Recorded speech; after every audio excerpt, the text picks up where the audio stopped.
आपने कभी ये सोचा है, और खास तौर से नॉर्थ इंडिया में, इसको जरा ध्यान से सुनिएगा, और 31 मेंबर ऑफ पार्लियामेंट की जो कमेटी थी उसके सामने मैं प्रेजेंट हुआ, एमपी नहीं था लेकिन एज ए पब्लिक, और उसमें पासवान जी थे कमेटी में, लालू जी थे कमेटी में, 50% रिजर्वेशन कर दिया लोकपाल में। जब से 50% रिजर्वेशन कर दिया तब से उसमें मुस्लिम भी हैं, महिलाएं भी हैं, दलित ओबीसी सभी हैं, तब से लोकपाल को आगे बढ़ नहीं किया, क्योंकि उसको लोकपाल इतना ताकतवर, वो तो सुप्रीम पार्लियामेंट के अंदर की प्रोसीडिंग तक कवर कर रहा था, सीबीआई भी उसके अंदर में आ रही। आज जो ईडी कर रही है लोकपाल करता। तो जब से 50% SC ST OBC महिला मुस्लिम का होगा, तो बैठ के लोकपाल कहाँ है अभी तक पता नहीं, केंद्र का लोकपाल। तो हम पॉजिटिव एजेंडा पे गए, चाहे वो सुप्रीम कोर्ट में 99 में सीनियरिटी का केस, जो नागराज का केस था कर्नाटक का, जिसमें प्रमोशन में पदोन्नति में आरक्षण का मामला था, सीनियरिटी का, उसको परसू किया। प्राइवेट सेक्टर में रिजर्वेशन तकरीबन हो चुका था।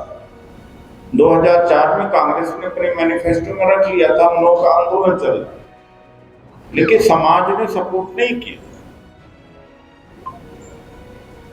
और फिर देश के पूंजीपति,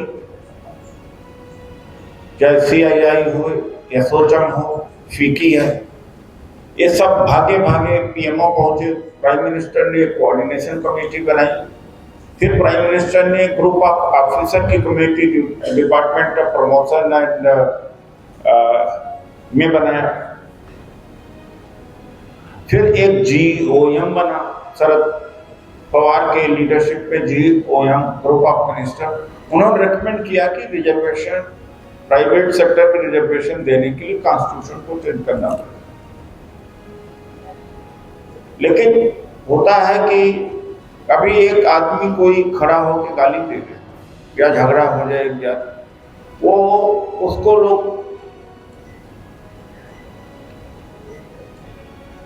क्रांतिकारी मानते हैं।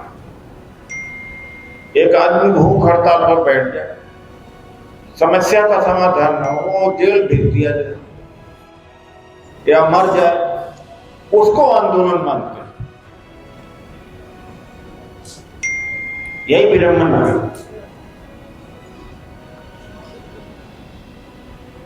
लेकिन अगर स्मूथली कोई आंदोलन रिजल्ट आ जाए तो उसको लोग इम्पोर्टेंस नहीं देते। ये हम लोगों के साथ हुआ।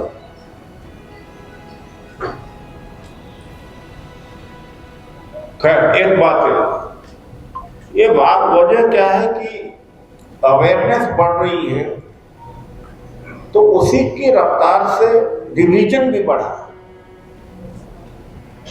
उपजाति के नाम से, पर्सनल ईगो के वजह से। जितने अवेयर होंगे उतने संगठन खड़े होंगे। और जब कोई भी संगठन खड़ा करता है, एक साइकोलॉजिकल एनालिसिस में, फ्रायड को पढ़े या जो भी साइकोलॉजिस्ट है, वो अपने को बेहतर करके ही अपने को बेहतर जरूर बताए, वरना बेहतर नहीं बताएगा तो संगठन खड़े नहीं कर सकता। 4 आदमी को जो नहीं, जहां अपने को बेहतर बताएगा तो विरोध दूसरे का करेगा ही करेगा। अरे भाई, ये तो ठीक काम नहीं कर रहे हैं शशिकांत, ये नागौरी जी ठीक नहीं काम, आओ लोग मेरे पास। अब हो गया, ये टक्कर यहीं होने शुरू हो गया, यहीं लड़ मरे हैं। तो कैसे एक रास्ता निकाला जाए कि माइनॉरिटी में सिख है, मुस्लिम, ओबीसी और दलित सभी एक ऐसे प्लेटफॉर्म पर आए जहां किसी का ईगो न हर्ट हो, आइडेंटिटी न खत्म हो। ईवीएम का मुद्दा हमने शुरू किया, तो कुछ चतुर लोग थे उसमें ऐसी बातें बोले, इमोशनल बातें, ईवीएम से नहीं होगा चुनाव, ईवीएम से नहीं होगा। अब हम तो जिम्मेदार तरीके से आदमी, जनता उधर ही यूट्यूब वालों ने उनको ज्यादा हाईलाइट कर दिया, क्योंकि जनता उनका जो वीडियो है ज्यादा लोग देखेंगे तो पैसा उनको ज्यादा मिल रहा है। 2014 के पहले माइनॉरिटी के पर असर नहीं पड़ता था। माइनॉरिटी भी अपने कभी रोजी रोटी, शिक्षा, एजुकेशन को लेकर के लड़ते नहीं दिखाई पड़ते। अब क्या है, ये भी रेडी है, हम भी रेडी हैं। हम पहले से रेडी थे, यानी दलित पहले से रेडी था, ओबीसी रेडी हो रहे हैं, अब मुस्लिम भी रेडी हो रहा है। अगर आज कमंडल ताकत में है तो मंडल वालों की वजह से। अगर रिजर्वेशन मिल गया होता है इनको बहुत पहले तो एक एम्प्लाई 1500 की मानसिकता बदल होता। मैं अकेले निकला घर से, ऐसे एक एम्प्लाई, वो पूरे रिश्तेदारों की सोच बदलता है, गांव की सोच बदलता है। अच्छा, वो डर नहीं रहता वोट का, वो बिल्कुल खुल के बोलता है। 2014 से लेकर 19 तक पार्लियामेंट में 400-500 सवाल मैंने ओबीसी का, माइनॉरिटीज का, SC/ST के रिजर्वेशन, भागीदारी उठाया। 2019 से लेकर 24 तक एक MP नहीं था। RSS का सबसे बड़ा टारगेट है नौकरी, सरकारी नौकरी खत्म कर दो। प्राइवेट में तो अवेयरनेस हो नहीं सकता, जहां पता लगा कान पकड़ कर निकाल दिया, वहां सिक्योरिटी नहीं है ना। वो काम भी इतना कराते हैं कि लंच पर बैठ करके पंचायत करें, सैटरडे संडे जाकर के मीटिंग करें, वहां तो खून चूस लेते हैं प्राइवेट सेक्टर में, मौके नहीं देते। गवर्नमेंट में क्या 2 घंटा 3 घंटा बैठे हुए, चर्चा वर्चा हो रही, मीटिंग हो रही, सैटरडे संडे छुट्टी और छुट्टियां, इसलिए और सिक्योरिटी है, नौकरी से कोई निकाल सकता ही नहीं। इसको वीक किया गया और आगे वीक किया गया। कांग्रेस के मैनिफेस्टो में 30 लाख नौकरी देने की बात है। इस तरह से भले नॉन पॉलिटिकल ऑर्गेनाइजेशन, इस तरह से ये जीवन दान होगा अगर सत्ता में आते हैं। 30 लाख में कम से कम 15 लाख 16 लाख जाएंगे SC/ST OBC माइनॉरिटी के लोग, एक जनरेशन खड़ी तो हो जाएगी।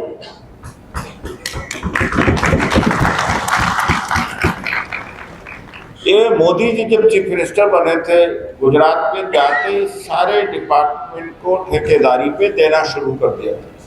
ये गवर्नमेंट नौकरी का सबसे बड़ा दुश्मन है। आदमी इंडिया के सेंटिमेंट्स को समझता है, RSS समझता है कि ये गवर्नमेंट वाले हैं, इनको गवर्नमेंट में और एजुकेशन में। इसीलिए आज 1000 समथिंग यूनिवर्सिटीज हैं, जिसमें केवल 48 यूनिवर्सिटी सेंट्रल गवर्नमेंट हैं। केवल अब Jindal university, Ashoka university, Teerthanker, lovely university, Bharati, Galgotia university, जहाँ 2-2, 3-3 लाख छात्र हैं, 17 लाख 18 लाख रुपया, 20-20, 25-25 लाख रुपया पर एनम फीस है। अब सुप्रीम कोर्ट के जरिए कैटेगराइजेशन तो करा रहे हैं, दूसरी तरफ नौकरी खत्म कर, तो कैटेगराइजेशन के लिए तो लोग लड़ रहे हैं, नौकरी खत्म हो रही उसके लिए लोग नहीं लड़ रहे। जितने अवेयरनेस बढ़ेगी उतने संगठन बढ़ेगा, उतना बिखराव बढ़ेगा। ये सिद्ध हो गया, मैं गारंटी देता हूँ। अब पता नहीं आगे बोलने का अधिकार होगा कि नहीं, आगे हम आपाएंगे।